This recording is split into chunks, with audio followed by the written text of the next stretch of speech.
Assalamualaikum warahmatullahi wabarakatuh. Alhamdulillahirabbil alamin wa bihi nasta'inu ala umuri dunya waddin wa ala alihi wa ashabihi ajma'in amma ba'du. Sahabat-sahabat semua, di antara sahabat Rasulullah yang paling banyak meriwayatkan hadis di antaranya adalah bernama Abdullah bin Umar, ya.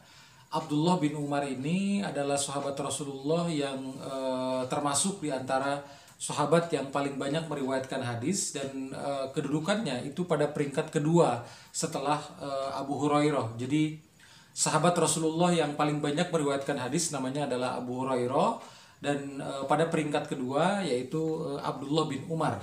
Dan nanti pada peringkat ketiga ada Anas bin Malik, peringkat keempat ada Aisyah binti Abu Bakar, istrinya Rasulullah. Nanti ada Abdullah bin Abbas, ya. Kemudian ada sahabat-sahabat lainnya begitu.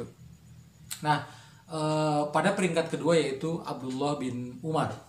Abdullah bin Umar ini dikenal juga dalam sejarah dengan sebutan Ibnu Umar, ya, sehingga kita ketika mempelajari hadis Rasulullah maka kita akan sering menemukan hadis-hadis yang redaksi sanadnya itu berbunyi An Abdillah ibni Umar atau An ibni Umar begitu. Saking banyaknya hadis yang memang diriwayatkan oleh Abdullah bin Umar ini.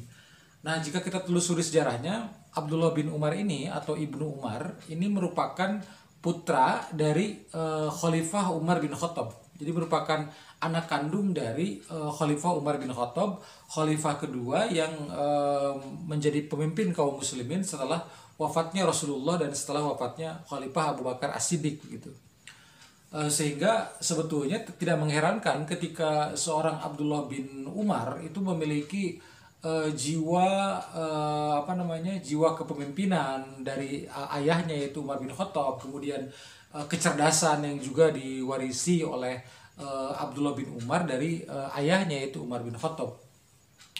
Nah, jika memang kita telusuri sejarahnya ketika peristiwa kelahiran beliau itu, Abdullah bin Umar itu dilahirkan di kota Mekah, ya, di kota Mekah, karena memang beliau berasal dari Bani Adi, ya, sebagaimana ayahnya kan dari Bani Adi begitu.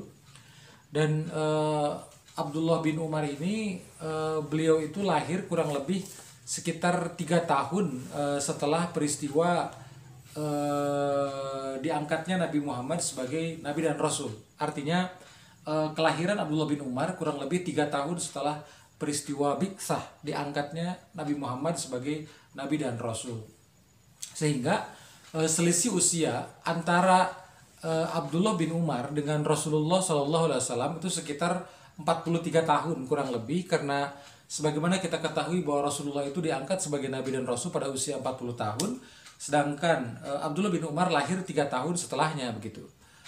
Nah, Abdullah bin Umar ini nanti juga ikut hijrah, ya, setelah beliau masuk Islam tentunya, karena Abdullah bin Umar masuk Islam tidak lama setelah masuk Islam ayahnya yaitu Umar bin Khattab.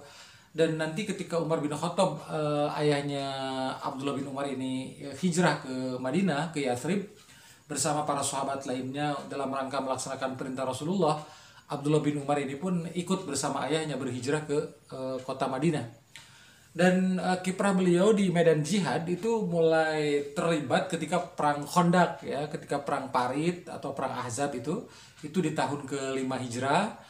Dan di perang-perang yang sebelumnya yaitu perang Badar dan perang Uhud, beliau tidak ikut waktu itu karena memang belum mendapatkan izin, ya. Belum mendapatkan izin untuk ikut bergabung karena usianya masih terlalu kecil waktu itu. Sehingga baru pada peristiwa perang Khandaq sajalah beliau ikut bergabung di medan jihad bersama Rasulullah dan para sahabat yang lainnya begitu.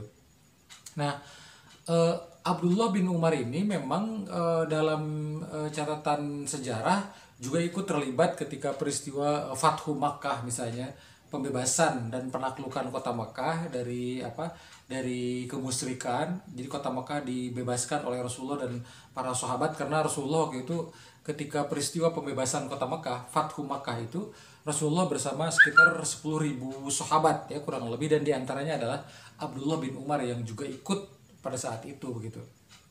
Nah, Kemudian Abdullah bin Umar juga yang terkenal dalam sejarah itu, beliau itu terkenal memang menjauhi jabatan, ya, menjauhi jabatan. Jadi menghindari jabatan. Beliau itu orang yang sangat tidak berambisi terhadap jabatan. Sebetulnya peluang beliau untuk mendapatkan jabatan itu sangat sangat banyak dan sering begitu. Tapi beliau tidak berminat terhadap hal itu sehingga bahkan beliau menjauhi jabatan itu begitu. Misalnya dan ini memang sebenarnya tidak mengherankan karena Umar bin Khattab, ayahnya Abdullah bin Umar itu ketika beliau menjadi khalifah itu sempat berdoa kepada Allah bahwa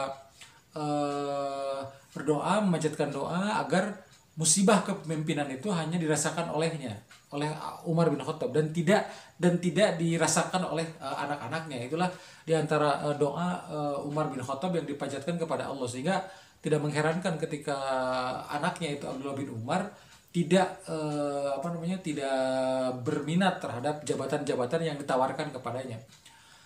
Ketika peristiwa terbunuhnya Khalifah Umar, ya, tidak lama setelah peristiwa terbunuhnya Khalifah Umar, kemudian Khalifah Umar di akhir pemerintahannya itu sempat mewasiatkan agar para pemuka kaum muslimin waktu itu untuk bermusyawarah selama 3 hari menentukan khalifah pengganti Umar gitu. Jadi kan Khalifah Umar itu kan ditusuk ya waktu itu pada saat memimpin sholat subuh oleh Abu Lu'lu'ah itu. Kemudian terluka dan selama beberapa hari kemudian sebelum wafatnya itu Umar bin Khattab mewasiatkan dan menginstruksikan kepada 6 orang sahabat waktu itu, ya, yaitu yang pertama adalah Utsman bin Affan, kemudian Ali bin Abi Thalib, kemudian Zubair bin Awam, kemudian Thalhah bin Ubaidillah, kemudian Abdurrahman bin Auf, kemudian Sa'ad bin Abi Waqqas. Nah, 6 orang ini diperintahkan oleh Khalifah Umar untuk bermusyawarah menentukan siapakah pengganti Khalifah Umar setelah Khalifah Umar tiada nanti begitu. Dan dalam prakteknya sebetulnya terlibat juga anaknya Khalifah Umar, yaitu Abdullah bin Umar ini, tetapi dengan posisi yang berbeda, yaitu jadi jumlahnya ada 7 orang sebetulnya, ya. Utsman bin Affan, Ali bin Abi Thalib, Zubair bin Awam, Thalhah bin Ubaidillah, Abdurrahman bin Auf, dan Sa'ad bin Abi Waqqas, ditambah dengan Abdullah bin Umar. Jadi 7 orang. Tapi khusus untuk Abdullah bin Umar ini, dia hanya berhak memilih tapi tidak berhak dipilih begitu. Sedangkan yang 6 lainnya, yang 6 lainnya itu berhak memilih dan berhak dipilih menjadi khalifah. Khusus Abdullah bin Umar hanya berhak memilih tapi tidak berhak dipilih. Dan sampai akhirnya kemudian terpilihlah Utsman bin Affan sebagai khalifah, ya. Dalam sejarah itu kurang lebih dilakukan pemungutan suara waktu itu, dan dan Utsman bin Affan mendapatkan 4 dukungan suara, sedangkan yang 3 dukungan itu kepada Ali bin Abi Thalib begitu. Nah, akhirnya terpilihlah Utsman bin Affan dibaiat sebagai khalifah, dan ketika Utsman bin Affan sebagai khalifah, Abdullah bin Umar ini sempat diminta untuk menjadi hakim, ya, menjadi hakim di pemerintahan Utsman, tapi Abdullah bin Umar itu beliau menolak, tidak bersedia untuk menerima jabatan itu. Ketika zaman Khalifah Ali juga sama, ya, beliau diminta untuk memegang jabatan tertentu, tapi Abdullah bin Umar tetap menolak. Bahkan sempat diriwayatkan tuh sampai lari begitu, melarikan diri dari Madinah waktu itu karena beliau itu saking tidak maunya mendapatkan jabatan dari khalifah begitu, tidak mendapatkan jabatan itu. Beliau memang sangat menghindari jabatan. Kemudian Abdullah bin Umar juga dikenal sebagai orang yang sangat dermawan, ya, sebagaimana diriwayatkan dalam tafsir Al-Maraghi misalnya. Dalam tafsir Al-Maraghi itu ada riwayat yang menjelaskan tentang Abdullah bin Umar, di mana Abdullah bin Umar itu bersedekah kepada seorang pengemis. Jadi waktu itu Abdullah bin Umar itu pernah mendambakan makan sesuatu gitu, ngidam kalau bahasa sekarang itu memakan ikan tertentu, dan itu ikan tuh sulit dicari. Setelah didapatkan ternyata beliau itu setelah dimasak, ya, pada saat mau dimakan tuh ada pengemis, dan pengemis itu Khalifah Abdullah bin Umar itu kemudian menyuruh kepada pembantunya untuk memberikan makanan itu, padahal makanan itu sudah lama diinginkannya gitu. Jadi makanan yang sudah lama diinginkan dan sulit dicari, begitu ketika akan dimakan ternyata ada pengemis dan ternyata Abdullah bin Umar malah memberikannya kepada pengemis itu. Sampai-sampai pembantunya itu sebetulnya menolak untuk memberikan, ketika disuruh oleh Abdullah bin Umar untuk memberikan ikan itu kepada pengemis, itu si pembantu sempat menolak karena menurut si pembantu itu bahwa Abdullah bin Umar lebih membutuhkan itu.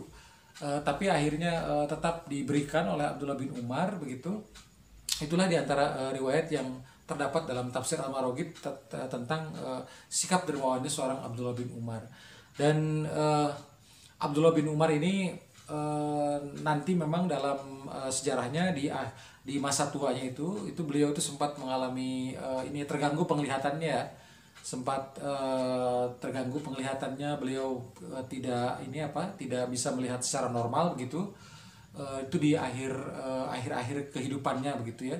Dan memang akhirnya kemudian beliau wafat. Dan itulah riwayat mengenai seorang Abdullah bin Umar yang memang sangat terkenal dengan sikap zuhudnya, tidak tergoda dengan jabatan-jabatan yang ditawarkan kepada beliau. Dan memang keilmuan beliau sangat luar biasa sehingga terbukti dalam sejarah beliau adalah orang yang sahabat Rasulullah yang termasuk di antara sahabat yang paling banyak meriwayatkan hadis, yaitu menduduki peringkat kedua setelah Abu Hurairah radhiyallahu anhu. Mudah-mudahan riwayat singkat ini bermanfaat dan kita bisa mendapatkan hikmah dari apa yang telah dipaparkan. Wabillahi taufiq wal hidayah. Wassalamualaikum warahmatullahi wabarakatuh.